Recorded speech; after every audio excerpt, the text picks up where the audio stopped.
그러나 요나가 여호와의 얼굴을 피하려고 일어나 다시스로 도망하려 하여 욥바로 내려갔더니 마침 다시스로 가는 배를 만난지라. 여호와의 얼굴을 피하여 그들과 함께 다시스로 가려고 뱃삭을 주고 배에 올랐더라. 여호와께서 큰 바람을 바다 위에 내리심에 바다 가운데 큰 폭풍이 일어나 배가 거의 깨지게 된지라. 아멘.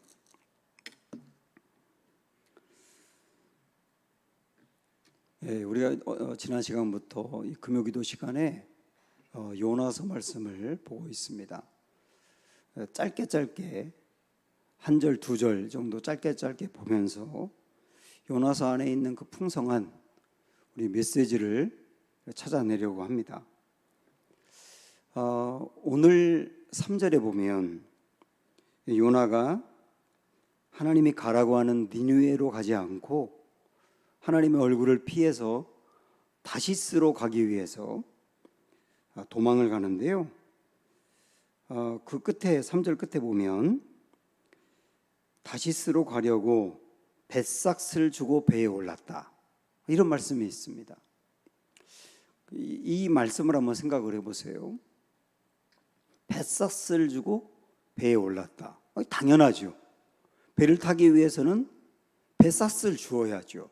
안 주면 안 태워주니까 너무나 당연한 얘기인데, 당연한 얘기를 성경에서 일부러 쓰는 것은 당연한 거 이상의 의미가 있기 때문이에요.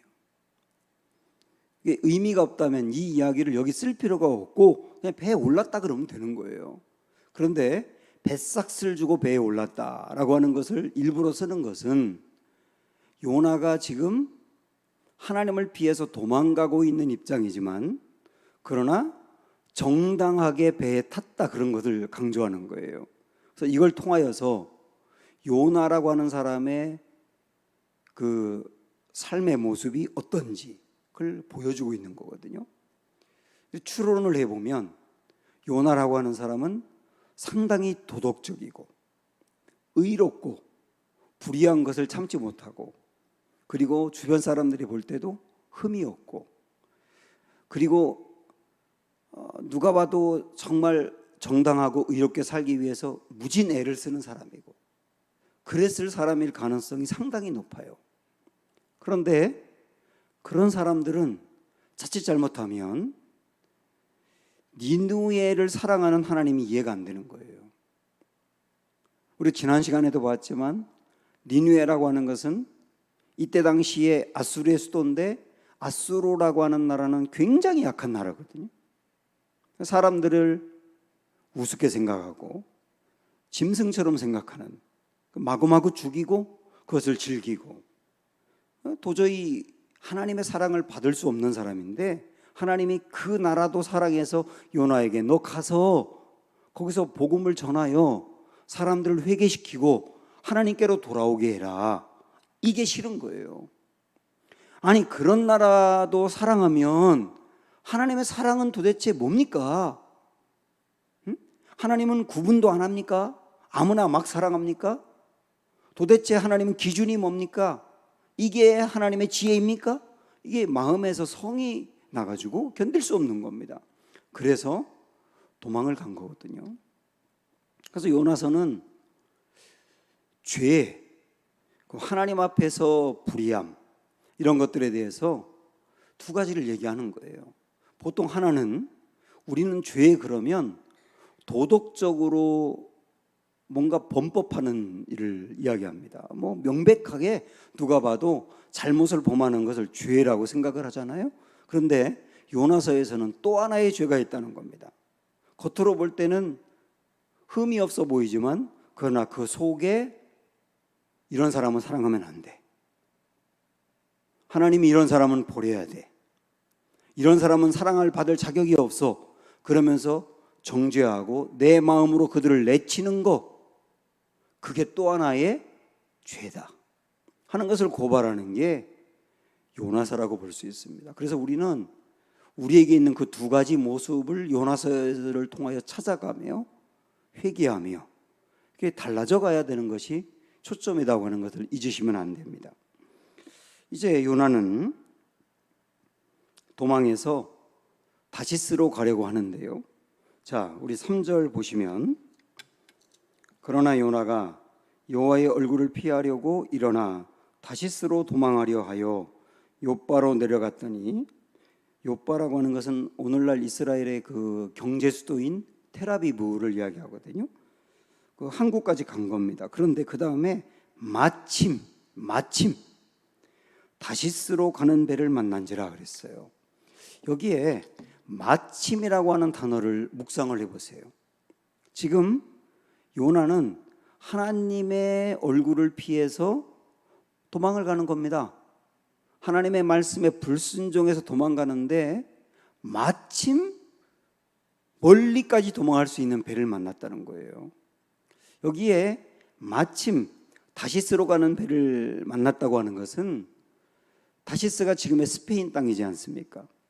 그러니까 이스라엘에서 스페인까지 가는 배가 절대로 많지 않았을 거예요. 아주 가끔 하나씩 있는데 마침 그 배를 만났다는 거거든요. 이 마침이라고 하는 것이 우리 인생에도 어떤 때는 이 마침이라고 하는 게 하나님의 은혜일 때가 있어요. 룻기 생각을 해보면 그 룻이 보아스의 밭에서 이삭을 주우러 갔을 때 우연히 보아스의 밭으로 간 건데, 그때 이 룻기 2장에 보면 마침 보아스가 그 밭에 왔다 이렇게 나옵니다. 우연히 갔는데 마침, 여기서 말하는 마침이라고 하는 것은 하나님의 역사가 이루어지고 있는 걸 말하는 거예요. 우리 인생에도 우리가 우연히 행하는 일인데 그게 마침 하나님의 역사인 경우가 있어요. 이거는 굉장히 좋은 의미예요. 그런 마침이 우리에게 있다는 걸 생각하고 우리는 절망적인 상황에서도 주님 바라보고 사는 거거든요. 그런데 여기 요나서의 1장 3절에 나오는 마침, 하나님의 낯을 피해서 불순종하기 위해서 도망가는데 마침 멀리 도망갈 수 있는 배를 만났다. 여기서의 마침은 유혹의 마침인 겁니다. 마침은 마침인데 은혜의 마침이 아니고 유혹의 마침이라고요. 그럼 우리의 인생에도 하나님이 원하지 않은 일을 내가 선택하고 그 길을 가려고 하는데 마침 길이 열리는 것처럼 보일 때가 있어요. 죄를 짓는데 마침 길이 열리는 것처럼 보일 때가 있다고요. 여러분, 그때 꼭 아셔야 됩니다. 이 마침은 유혹의 마침이다. 그래서 분별력을 갖고 접근해야 한다. 그런데 요나는 그 마침을 유혹의 마침으로 보지 않은 겁니다. 그래서 잘 됐네 그러면서 배를 탄 거예요. 결국은 배를 타고 조금 갔을 때 4절에 보면 여호와께서 큰 바람을 바다 위에 내리심에 바다 가운데 큰 폭풍이 일어나 배가 거의 깨지게 된지라. 폭풍을 만나게 된 겁니다. 폭풍, 엄청난 큰 고난을 만난 것이죠. 여기서 말하는 폭풍이라고 하는 것은 고난을 말하는 거죠. 그런데 이 폭풍은 4절 여러분 다시 보시면 자연이 생긴 게 아니에요. 우리나라도 엊그제 굉장히 폭풍이 몰려왔지 않습니까? 자연이 생기는 폭풍이거든요. 그런데 여기서 폭풍은 다시 보세요. 누가 일으킨 폭풍입니까? 하나님이 일으킨 폭풍이라고. 일부러 하나님이 폭풍을 일으키셨다고. 그래서 이 요나가 이제 엄청난 고난을 당하게 되는데, 이 엄청난 고난은 하나님이 일으킨 고난이라고. 왜? 죄 때문에. 여기서 우리는 우리 인생에 만나는 풍랑이라고 하는 게, 고난이라고 하는 것이 꼭 죄의 결과인 것은 아니에요. 잘 알고 있는 것처럼 욥기에서 말하는 풍랑은 죄 때문에 만난 풍랑이 아닙니다. 그거는 뭐 이유가 없이 애매하게 만난 풍랑이거든요. 그런 풍랑이 분명히 있습니다. 그래서 내가 풍랑을 만났을 때 항상 죄 때문이다라고 생각을 하는 것은 그 풍랑을 이기는데 전혀 도움이 안 될 수도 있어요. 늘 그렇게 생각하는 것은. 풍랑의 이유는 굉장히 다양합니다. 그런데 이것만은 분명해요. 모든 풍랑이 다시 말하면 모든 고난이 죄 때문은 아니에요. 그러나 죄는 반드시 풍랑을 가져오게 돼 있어요. 이거는 틀림없는 사실이에요. 죄는 반드시 풍랑을 가져옵니다. 그래서 한번 잠언서 우리 잠깐 두 구절 정도 보겠는데 한번 가보세요. 잠언 16장 5절 보겠습니다.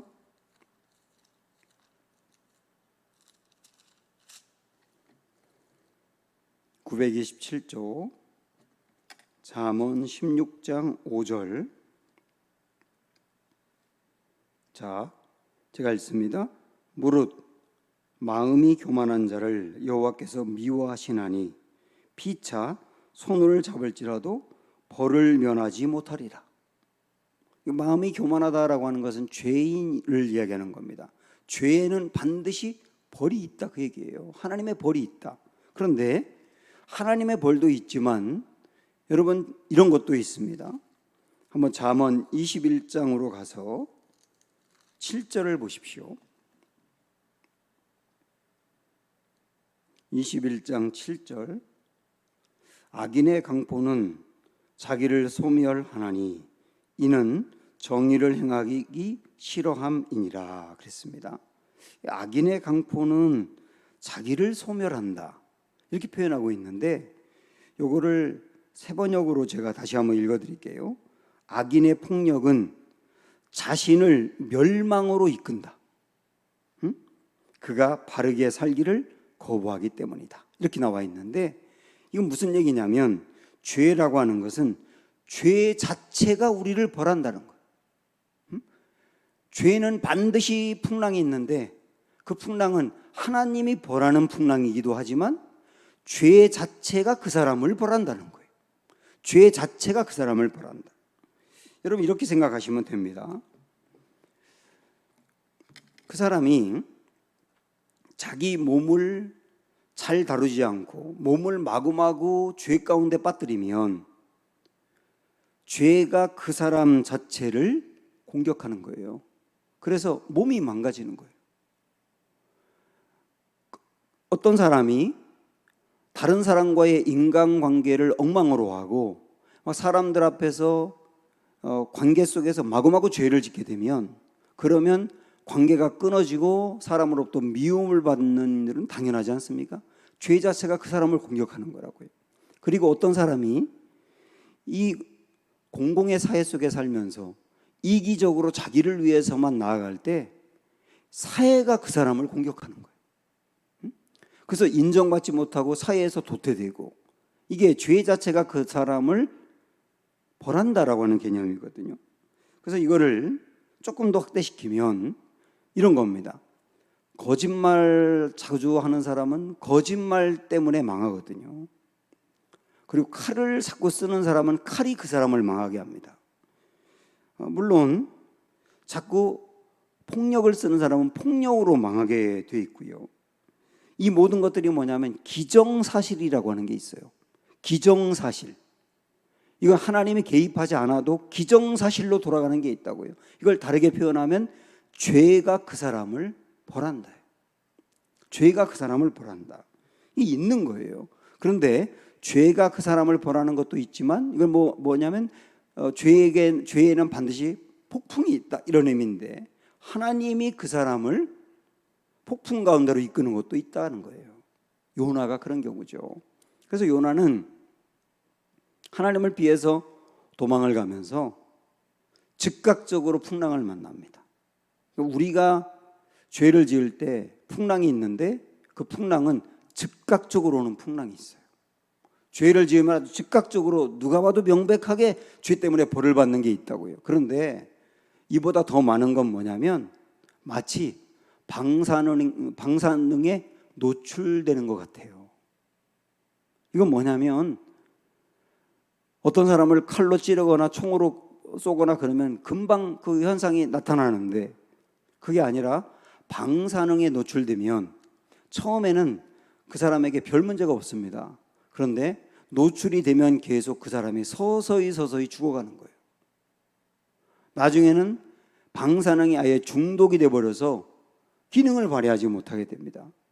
죄라고 하는 것도 우리를 폭풍 가운데 이끄는데 눈에 보이는 폭풍이 금방 나타나기도 하지만 금방 죄의 결과가 나타나지는 않지만 서서히 어떻게 되느냐면 그 사람의 생각, 삶, 가치관, 마음 상태, 신앙생활 전반이 그냥 무너져 가는 거예요. 이렇게 서서히 무너져 가는 거라고요.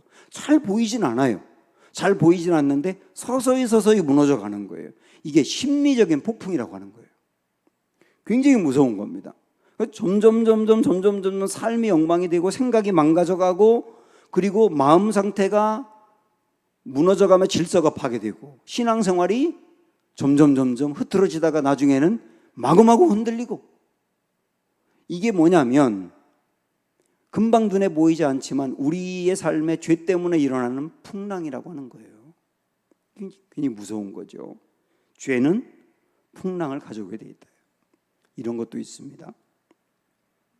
오늘 요즘 우리나라의 이 코로나 문제와 이렇게 이 본문을 연결을 해보면 요나가 하나님께 불순종하고 도망을 가는 바람에 배가 풍랑을 만났고 배 안에 있는 세상 사람들이 고난을 당하는 거예요.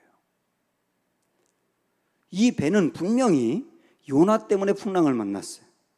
그런데 요나만 고난을 당하는 게 아니라 배 안에 있는 모든 사람이 고난을 당한다고요. 나중에는 배 안에 있는 사람들이 요나를 책망하지 않습니까? 저는 오늘날 지금 수도권에서 일어나고 있고 막 전국으로 퍼져가고 있는 이 코로나 문제를 생각을 하면서 요나서 생각이 나는 거예요. 공공의 이익을 생각을 하지 않고 아주 굉장히 개인적이고 독단에 빠져 있는 그 몇몇 교회들, 목회자들로부터 시작한 이 일이 지금 마치 요나 때문에 배에 탄 사람들이 풍랑을 만난 것처럼 온 한반도 세상 사람들이 풍랑을 만난 거예요. 그러니까 세상 사람들이 요나를 책망하며 그에게 모질게 굴었던 것처럼 세상 사람들이 지금 기독교인들에게 그러고 있는 거예요. 여러분, 이 문제를 생각을 하면서 우리는 이것도 또 하나 기독교인들이 만나는 죄의 결과로 만나는 풍랑이라고 하는 것도 아셔야 된다고요. 나만이 아니라 다른 사람에게까지 풍랑에 영향을 미치는 거죠.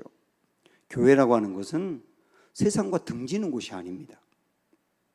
세상과 대적하는 것도 아니에요. 세상을 떠나서 나 혼자 신앙생활 편하게 하겠다는 것도 아니에요. 교회는 세상 안에 있는 것이고 그리고 세상 사람들과 접촉하며 살아가는 것이고 그러면서 세상과 다르게 사는 것이고 세상을 그래서 치유하며 변화시켜가는 거예요. 이게 교회거든요. 그런데 교회가 그 모습을 이룰 땐 오히려 요나처럼 세상에 아픔을 주고 있다. 우리는 지금 현재 일어나고 있는 이 문제를 좀 준엄하게 바라보면서 이게 교회로 인하여 일어나는 또 하나의 풍랑이며 성도들로 일어나는 또 하나의 세상의 아픔이며 풍랑이라고 하는 거 생각을 하시면서 한 가지를 보면 되는 거예요. 죄는 반드시 풍랑을 가져오게 돼 있다. 그래서 민수기 말씀 그냥 한번 들어보세요. 민수기 32장 23절을 보면 너희가 만일 그같이 아니하면 여호와께 범죄함이니 너희 죄가 반드시 너희를 찾아낼 줄 알라. 너희 죄가 반드시 너희를 찾아낼 줄 알라. 죄는 숨길 수 없고 죄는 나 혼자 슬그머니 범한 거라도 묻어둘 수 있는 게 아니다. 죄는 반드시 풍랑이 있다. 이걸 얘기하는 겁니다. 이걸 받아들여야 되는 거예요. 그런데 우리는 죄는 풍랑이 있다는 걸 아는 것으로 끝나면 절대 안 됩니다. 이것도 알아야 됩니다. 죄 때문에 일어난 풍랑이든 아니면 죄의 결과는 아닌데 애매하게 당하는 풍랑이든 아니면 어떤 때는 하나님이 우리를 성숙하게 하려고 우리에게 허락하는 풍랑이든 이유가 어떻든지 모든 풍랑은 우리에게 유익이 있다는 걸 아셔야 되는 겁니다. 이걸 받아들이는 게 굉장히 중요해요. 이유가 어떤 고난이든 모든 고난은 우리에게 유익이 있다는 거예요. 요셉도 10대 요셉은 사실 우리가 요셉을 미화해서 그렇지 사실 10대 요셉은 응석바지였고요. 그리고 오만한 부분이 있었어요. 그 요셉을 하나님이 엄청난 풍랑 가운데로 몰아가셨는데 그래서 그 풍랑을 거쳐나가면서 요셉은 애굽을 포함한 주변에 있는 여러 나라와 자기의 가족을 건져내는 사람으로 쓰임받게 되는 거예요.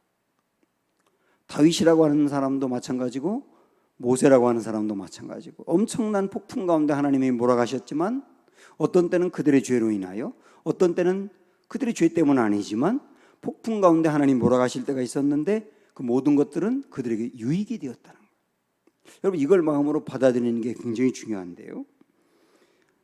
이렇게 폭풍이 우리에게 유익이 된다라고 하는 걸 생각하면서 특별히 어떤 유익이 되느냐면 모든 고난은 그 사람을 정결하게 하는 유익이 있는 겁니다.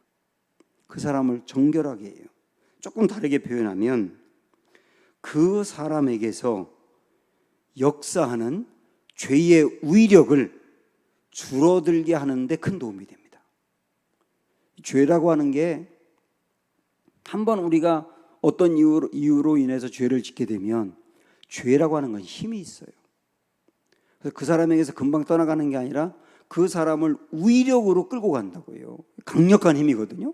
그래서 결심해도 끊기가 어렵고 각오해도 어려운데 이 죄의 강력한 위력이 언제 끊어지느냐면 폭풍 가운데 끊어지는 거예요. 폭풍 가운데. 그래서 시편에 있는 말씀 여러분 한번 들어보세요. 시편 119편 67절에 보면 고난 당하기 전에는 내가 그릇 행하였더니 이제는이라는 말이 뭡니까? 고난 당한 후 이제는 주의 말씀을 지키나이다. 고난 당하기 전에는 내가 그릇 행하였는데 이러면 안 된다는 걸 알면서도 그릇 행하였는데 고난 당한 후에 이제는 주의 말씀을 지킨다. 죄의 위력을 이겨낸다 이거죠. 그 다음에 시편 119편 이번엔 71절에 보면 고난당한 것이 내게 유익이라 그러면서 이로 말미암아 내가 주의 율례들을 배우게 되었나이다. 이 고난 때문에 내가 주의 율례들을 배우게 되었나이다. 율례에다가 말씀이라고 붙여보세요. 내가 고난을 당하면서 진짜 말씀을 알게 되었다는 거예요. 말씀이 살아있다는 거, 말씀 무시하면 안 된다는 거, 말씀이 역사한다는 거. 이전엔 몰랐어요. 그래서 말씀 농담으로 생각했어요. 말씀 우습게 생각했어요.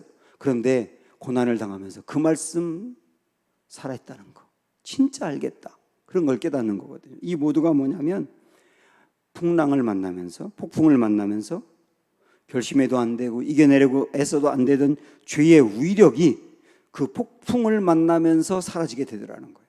그래서 우리 인생에 거짓이 사라지면서 우리 삶의 폭풍을 통하여 믿음이 생겨가요, 사랑이 생겨가요, 소망이 생겨요, 인내가 자라요, 절제가 생겨요. 이런 예수 그리스도를 닮은 성품들이 내 안에서 자라가기 시작해요. 풍랑을 만나면서. 그리고 하나님의 말씀을 진지하게 대하고 하나님을 또 진지하게 대하면서 그 사람의 교회를 다니면서 만나지 못했던 예수님을 만나면서 풍랑을 통하여 오히려 영생이 열리고 구원이 열리는 경우도 굉장히 많습니다. 자, 이렇게 본다 그러면 어떤 이유로 인해서 만나는 풍랑이든 그 풍랑은 우리에게 유익이 있다. 이걸 받아들이는 게 굉장히 중요합니다. 자, 지금까지 두 가지를 봤습니다. 모든 죄는 폭풍이 있다. 근데 그 폭풍, 풍랑은 우리에게 유익한 거다. 그 다음에 또 하나를 보셔야 됩니다. 폭풍 속에서도 하나님의 자비가 있다는 사실이에요. 폭풍 속에서도 하나님의 자비가 있다는 것. 만약에 하나님을 피해서 도망을 가는 요나를 버리신다면 폭풍으로 그냥 죽게 하면 끝이에요. 아니면 그가 다시스까지 그냥 도망가게 하고 영영 하나님과 끊어지는 삶을 살도록 두면 되는 거예요. 그런데 하나님이 풍랑으로 개입했다라고 하는 것은 풍랑 속에 자비가 있다는 뜻이에요. 자비가 있다는 거. 요나는 초기에 몰랐습니다. 고난을 당한 초기에는 풍랑 속에 자비가 있다는 걸 몰랐어요. 그런데 나중에 우리가 보겠습니다마는 2장으로 가서 그는 풍랑 속에 자비가 있다는 걸 알게 됩니다. 그래서 그 자비를 깨닫고 회개하며 하나님의 은혜를 구하게 되거든요. 우리도 금방 모를 수 있어요. 그러나 이 시간 여러분이 먼저 아셔야 될 것은 뭐냐면 폭풍 속에서 풍랑 속에서 하나님의 자비가 있는데, 이 자비는 어떤 자비냐면 폭풍을 통하여 하나님이 나를 변화시키고자 나를 끌고 가신다는 것을 깨닫는 게 하나님의 자비를 아는 겁니다. 폭풍 중에 하나님이 나를 변화시키고 좋은 모양으로 끌고 가신다는 것을 아는 눈이 열리는 것이 하나님의 자비를 아는 거예요. 이게 굉장히 중요합니다, 여러분. 만약에 말이죠, 우리가 풍랑을 만나지만 거기에 하나님의 자비가 있고 하나님의 자비가 나를 끌고 가고 있다는 것을 보지 못하면, 내가 죄를 지어서 풍랑을 만났다고 생각할 때는 죄책감 때문에 좌절합니다. 아니면 내가 무슨 죄를 졌길래 이런 풍랑을 당해야 돼 라고 생각하는 사람은 하나님에게 삿대질해요. 그러니까 풍랑 속에서 하나님의 자비를 보지 못하는 사람은 좌절로 가든지 하나님에 대한 분노로 갈 가능성이 많습니다. 굉장히 위험하거든요. 그런데 풍랑 속에서도 하나님의 자비가 나를 끌고 간다는 것을 정말 아는 사람은 내 죄를 보게 되면 겸손하게 되는 거예요. 그러나 동시에 이 죄 가운데서도 하나님이 나를 자비로 끌고 간다는 것을 알기 때문에 나는 망하진 않나, 나는 결국은 변화될 거야, 좋은 모양으로 변화될 거야 라고 하는 것을 알기 때문에 풍랑 속에서 담대함이 생기는 거예요. 하나님이 나를 버리지 않고 좋은 모양으로 바꿀 것이다 라고 하는 담대함이 생긴다고요. 그래서 사랑하는 여러분, 지금 풍랑을 만나든 앞으로 풍랑을 만나든 꼭 아십시오. 어떤 풍랑을 만나든지 하나님의 자비가 그 안에 있다는 거. 나를 결국은 아름다운 모양으로 변화시키기 위해서 끌고 가고 있는 중이라고 하는 거. 이걸 아심으로 말미암아 겸손하면서도 담대한, 그래서 하나님 앞에 나를 낮추면서도 포기하지 않는, 그리고 기대하는 이런 삶이 우리 안에 일어나기를 주님의 이름으로 축원합니다. 함께 찬양하겠습니다. 주가 보이신 생명의 길.